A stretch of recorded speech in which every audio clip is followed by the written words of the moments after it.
Welcome to the Federal Cannabis Compliance Updates for August 2022.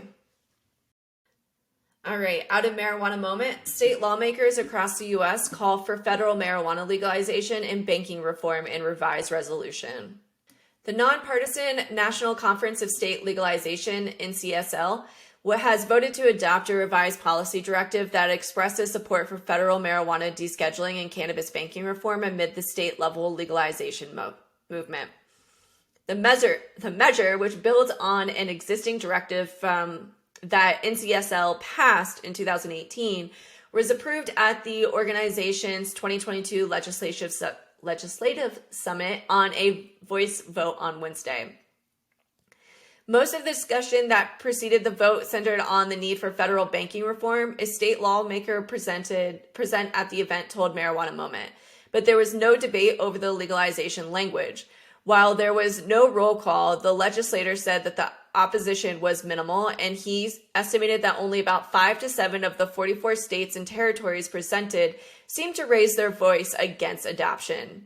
NCSL did previously pass a directive call for cannabis descheduling in 2017, but the most recent measure that was revised this year previously said simply that states should be allowed to set their own cannabis policies without federal intervention.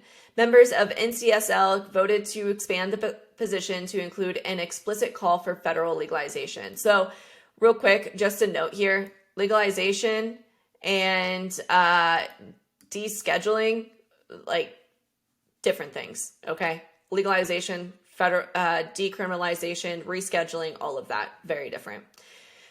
The directive was also revised to say that, quote, until cannabis is federally descheduled, the executive branch should prioritize enforcement actions against criminal enterprise involved in illicit cannabis production and sale rather than people acting in compliance with state marijuana laws.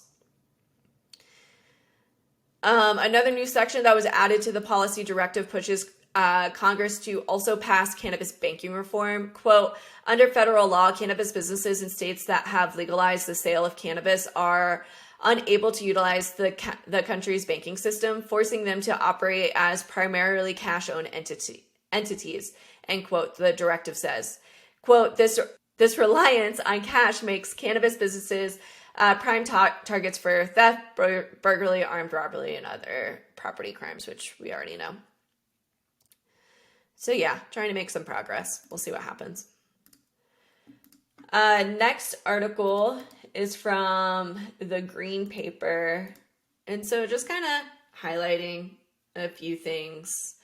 80% of Americans' cannabis consumers think cannabis products are produced without consistent safety product standards. Yikes. That is huge yikes. And that is your responsibility to make sure that the consumers and public are safe when consuming your products.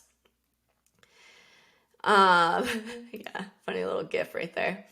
Good manufacturing practices, GMP, don't apply to the cannabis industry right now, but a very good best practice. But the long-anticipated Senate bill tackling federal legalization that was filed on July 21st might change that. The Cannabis Administration and Opportunity Act, COA, establishes a federal regulatory framework and ends the federal prohibition of cannabis. It also loops in federal agencies like the Alcohol and Tobacco Tax and Trade Bureau, the Bureau of Alcohol, Tobacco, Firearms, and Explosives, ATF, and the Food and Drug Administration, FDA. The bill allows the FDA to restrict the sale and distribution of cannabis if the FDA determines it's, quote, appropriate for the protection of the public health. The FDA would have a Center for Cannabis Products that set products and labeling standards and marketing and advertising rules. The vape flavors would be banned, including menthol, chocolate, and various fruit flavors, among other things. Crazy, crazy. Yeah, let's look at increased product recalls. In May, a cannabis testing lab license was suspended in Oklahoma after 33 cultivation and processing operations had to issue recalls for 99 total products. The cannabis products were contaminated with yeast, aspergillus, mold, salmonella, and E. coli. Yeah, we got a long way to go with standardization, and we need to set that standard. All right, and my last update, which is absolutely infuriating. White House says it has nothing to announce on decriminalizing marijuana, which is exactly what this administration ran on, was decriminalizing cannabis, which is absolutely mind-boggling.